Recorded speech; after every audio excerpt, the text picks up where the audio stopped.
sila nasakit sa amo ang kahimtang. Kay medyo taas mig naabot, nagbunga man gud ang amo ang pagpaning kamot. Ilang mata permi lang gasiga, may lang sa atubangan maayo ika-istorya.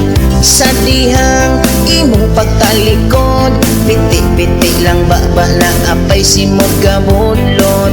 Ug sa dihang diha to'y kaisa, nag-ihaw kong manok tungod birthday sa kong asawa. Silingan ko wa na ko imbitara, pagkaugma nag-ihaw ko sila kanding dumaga. Ayaw baya, ayaw baya, sa imong silingan ayaw yun intang pangdaot. Ayaw baya, ayaw baya, ayaw ka inggit sa tao nga naning kamo.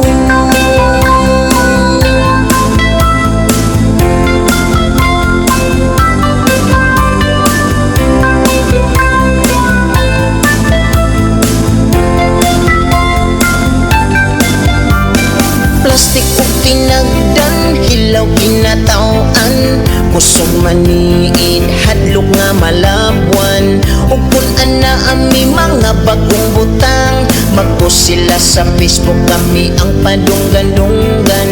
Ilang istorya, kami daw ang hilas, nagampo sila nga maabtan mig di malas. Matag Domingo na sila gasimba, apan way kausaban ilang kinaiya.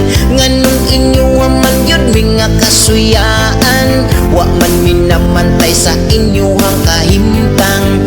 Ug iya-iya man tatag diskarte, walay